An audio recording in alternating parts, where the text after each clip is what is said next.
2, 3, sing.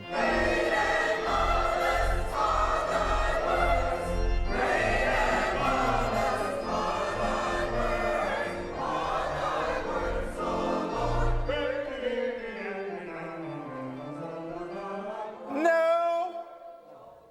Nuh-uh. Basses, sing, tenors and basses, please, sing. Marvelous. Do it again. Marvelous. It's not just in here that you are not getting honorable grades. If you've got 1 C, that's 1 too many. If you don't have all A's, something is wrong. No, they're not.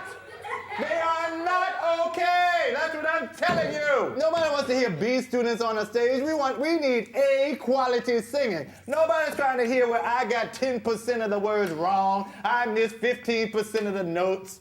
A B is 80 and above, which means you got 20 points wrong.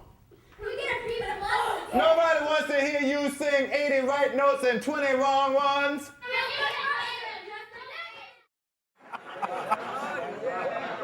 Change is inevitable. Growth is not. If we're going to grow and do what we're supposed to do, then we've got a lot of work to do. A lot of work to do.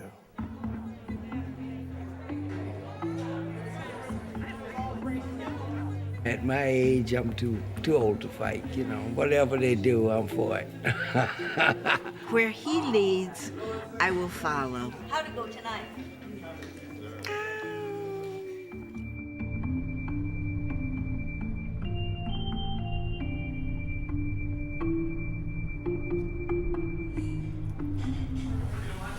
Faith is a huge piece of my life.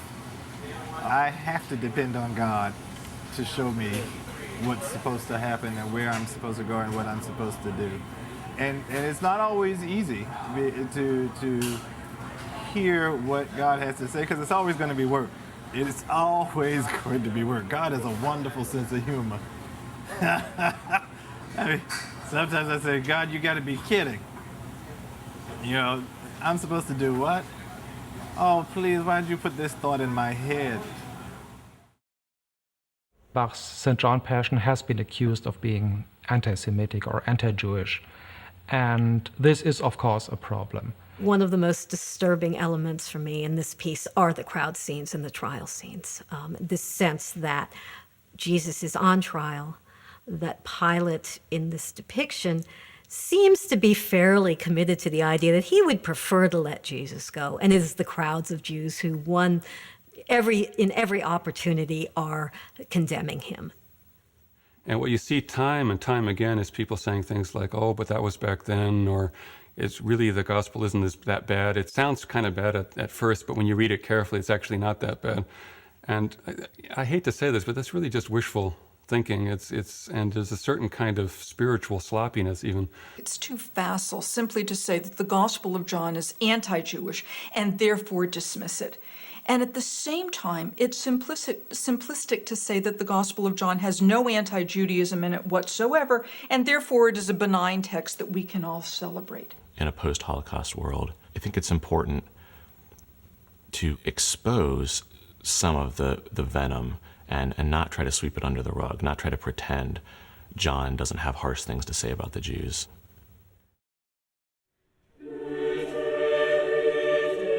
By the end, you've forgotten that you are performing for a crowd that wants to hear beautiful music, because you are singing the story, and it is not it's not a simple story. It's not short and easy to sing and easy to grasp. There's something special about when the end came and you realized that everyone in the room just went through this experience together, and it was no longer a performance. It was a joint experience.